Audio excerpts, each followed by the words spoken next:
La MRC de l'Érable est fière de vous présenter cette émission. L'Érable, une terre de créativité où les forces créatives font la fierté du territoire de l'Érable. Bienvenue à cette nouvelle édition de l'Érable, terre de créativité. Aujourd'hui, nous visitons la municipalité d'Inverness.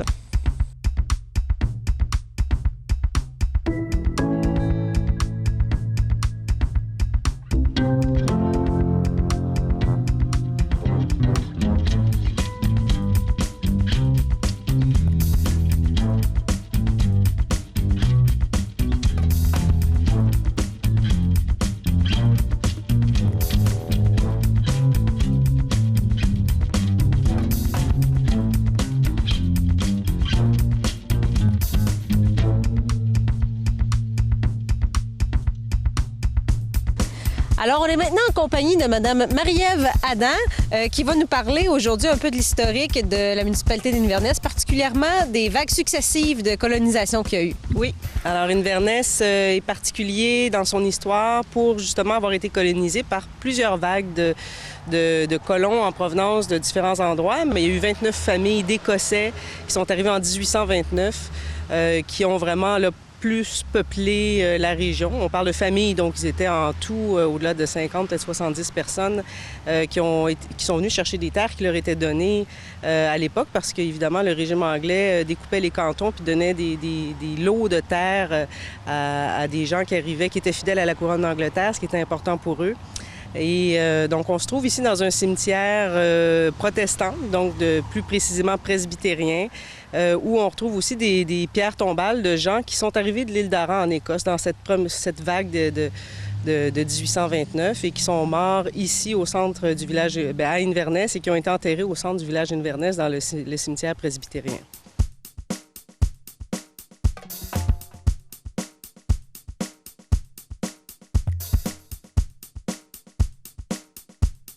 Pendant plusieurs années, donc, Inverness n'était que peuplé d'anglophones.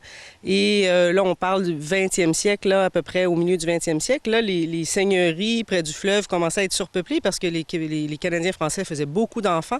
Alors, il manquait d'espace. Ils se sont dirigés plus vers le sud et là, sont arrivés des Canadiens français.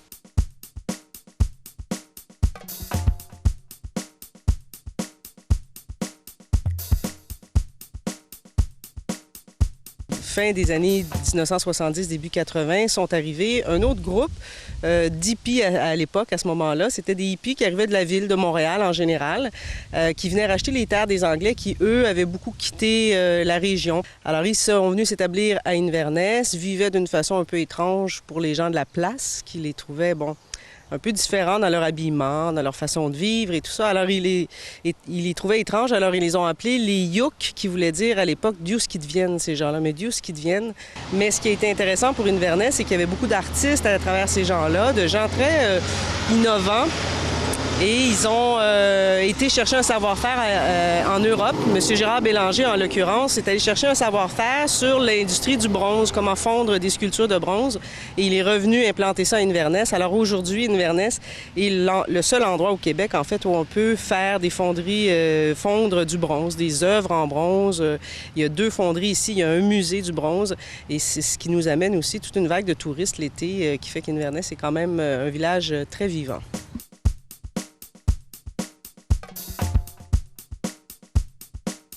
Alors, on se trouve maintenant en face du Musée du bronze en compagnie de M. Gilles Pelletier, membre du conseil d'administration, qui va nous parler un petit peu du musée et de sa place dans la communauté. Alors, bonjour, Ève. Bon, alors, c'est important de différencier le musée des fonderies.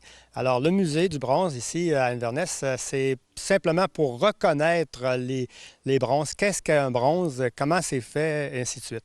Alors, quand on vient au musée, le touriste, le citoyen en général, peut voir les pièces qui ont été faites par des sculpteurs, qui ont été fondues dans les fonderies ici d'Inverness, mais aussi ils peuvent savoir un peu comment est-ce que se fait un bronze. En plus, à chaque année, on a une exposition. On a toujours une exposition permanente, des éditions qui appartiennent au musée, mais on a également une exposition avec un thème. Comme cette année, c'était bien le fun, c'était on appelait ça le Eros, le bronze que l'on peut toucher. OK? Et puis, ça a été bien le fun parce qu'il y a une cinquantaine de sculpteurs de partout nous ont répondu. Ils ont emmené leur sculpture ici. Et puis, c'est comme de raison, c'est Eros, donc ça a rapport surtout à la femme. C'est une très, très belle exposition. Puis les gens qui sont venus ici ont très apprécié.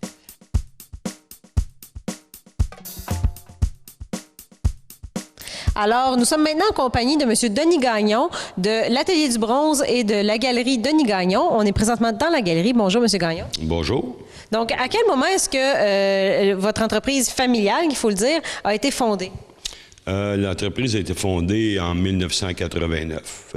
Ça a parti dans un petit garage et puis maintenant, c'est rendu à la dimension là, qu'on occupe, là, à peu près 20 000 pieds carrés de surface de travail et d'entreposage, la galerie et la fonderie.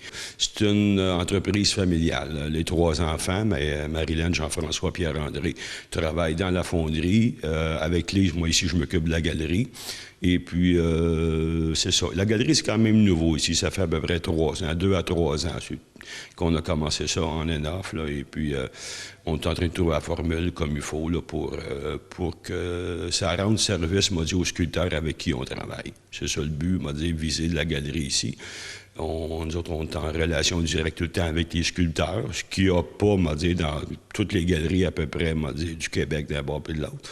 Au Canada, il y a environ 10 fonderies d'art. Il y en a 2 à Inverness, il y en a 4 dans le coin de Toronto, 2 à Vancouver, 1 en Saskatchewan, 1 en Alberta. Ça fait une dizaine en tout à peu près. C'est toutes des fonderies qui emploient entre 2 et 10 personnes. Nous autres, si on est les plus gros au Canada, on emploie une vingtaine. On a employé une vingtaine, 22 personnes même à un certain moment quand rentré le contrat des joueurs de hockey du Centre Bell à Montréal en avant du Centre Bell. Ça avait été un rush rapide. Il fallait faire ça très rapidement, ces sculptures-là. Fait qu'on a monté à 22 dans ce temps-là. Ouais. Excellent. Donc, c'est une très belle entreprise familiale. Merci beaucoup, M. Gagnon, de nous avoir accueillis ici aujourd'hui. Bon Dieu, merci beaucoup.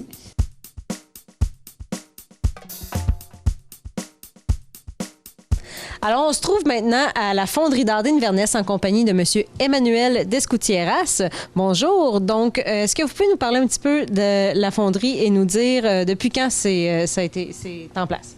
Oui, bonjour. Nous autres, on est en place depuis 1987. Ça fait 25 ans. On fête d'ailleurs nos 25e anniversaire cette année.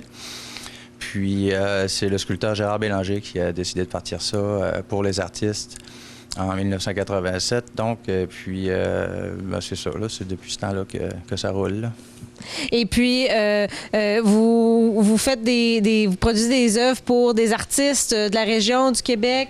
Oui, bon, on travaille principalement pour les artistes, les corporations, les fondations, les entreprises. On travaille en fait pour tout le monde, là, le gouvernement, la Défense nationale, tout le monde qui ont besoin d'œuvres d'art, là. Ou de plaques commémoratives. On fait des plaques, on fait toutes sortes d'affaires, là. Mais on se consacre seulement à l'art. Et puis, est-ce que vous faites seulement que du bronze? On fait du bronze, on fait de l'aluminium aussi, on fait du laiton, du brass qu'on appelle aussi. On travaille avec ces 3 alliages-là. Pouvez-vous nous décrire brièvement, c'est quoi le cheminement d'un bronze à partir de l'artiste? Donc, l'artiste vient porter quelque chose et ensuite, qu'est-ce qui se passe? Oui, c'est ça. L'artiste nous amène sa pièce. Ça peut être en bois, en verre, en terre, en pierre, en n'importe quelle matière, en fait. Ce qu'on va faire, c'est qu'on vient faire un négatif dessus en silicone. Ensuite de ça, on va se retirer un positif en cire de cette pièce-là, semblable à l'original, le plus proche possible de l'original. Par-dessus la cire, ensuite, on refait un négatif en matière réfractaire. Nous autres, ici, c'est de la céramique. Ça peut être en sable, ça peut être en plâtre réfractaire. Ensuite de ça, on coule le bronze dans ce moule-là. Puis c'est comme ça qu'on fait un bronze vite, là. C'est comme ça qu'on fait. Puis aujourd'hui, on est très chanceux. Il y a une coulée de prévue, justement. Donc, vous allez nous amener voir ça. Oui, c'est ça. On va couler tantôt, là, dans pas longtemps. Et puis, c'est ça. Vous allez voir comment ça fonctionne un petit peu, là. Un petit peu plus, parce que c'est pas évident là, d'expliquer comme ça. Le voir, c'est autre chose. Bien, merci beaucoup. On va aller voir ça.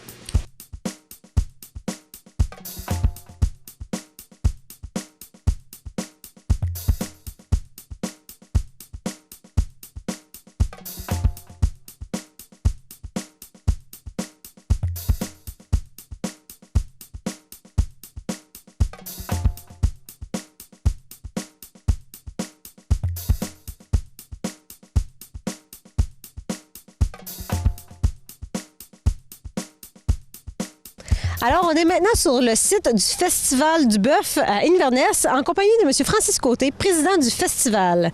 Donc, dites-moi, M. Côté, c'est quoi exactement le Festival du Bœuf? Bien, bonjour tout le monde. Le Festival du Bœuf a été mis sur pied il y a 32 ans pour venir en aide à la fabrique principalement. Mais au fil des années, avec l'ampleur que le festival a pris, c'est tous les organismes à but non lucratif de la paroisse qui sont concernés puis qui sont impliqués dans le festival. Par la force des choses, à mesure que le festival grandissait, on avait besoin de plus de bénévolat, fait que tout le monde s'était impliqué. Puis à mesure que le monde s'impliquait, les revenus augmentaient, fait que ça faisait plus de possibilités à distribuer aux organismes à but non lucratif. Et puis, y a-t-il combien de gens à peu près au festival à chaque année? Les dernières années, puis cette année a été supérieure, on comptait environ 30 000 personnes. Les chiffres pour cette année ne sont pas encore compilés, mais on a dépassé ça. 2000 campeurs. C'est incroyable. Cette année, la température était au rendez-vous, mais le monde y était aussi. L'atmosphère était à la fête, puis ça a donné de bons résultats. Puis quand on vient au Festival du Bœuf, qu'est-ce qu'on peut voir? Qu'est-ce qu'on peut expérimenter? Au festival, l'attraction principale, c'est sûr, c'est le rodéo, qui est disponible il y a seulement un prix d'entrée pour toutes les activités. C'est fort apprécié, on a beaucoup de commentaires. Le prix est abordable pour la famille. Le rodéo est inclus dans le prix d'entrée. Il est disponible sur 3 soirs. Il y a plus de 50 spectacles dans les différents points sur les salles, dans la salle de la grande tente, puis dans le saloon, puis sur la salle extérieure. C'est tout disponible au même prix. Vous pouvez changer de place. Il y a au-dessus de 50 spectacles. Il y a des activités pour les jeunes. Il y a des jeux gonflables pour les jeunes. Puis il y a certainement nos repas. On a beaucoup de commentaires positifs aussi le samedi soir et le dimanche soir. Bien, merci beaucoup, M. Côté. Je pense que la meilleure façon de savoir c'est quoi le festival, c'est d'y participer, évidemment. Donc, vous pouvez peut-être inviter en tout dernier lieu les gens à la prochaine édition. Ça se passe à quel moment environ dans l'année? L'édition du Festival du Bœuf est toujours à la fin de semaine de la Fête du travail, à toutes les années. Fait qu'on invite tout le monde à la 33e édition, puis on va faire notre possible pour vous en donner pour votre argent, puis pour que vous ayez du plaisir. Merci beaucoup. Alors, c'est ce qui termine notre visite à Inverness aujourd'hui. J'espère que vous avez apprécié.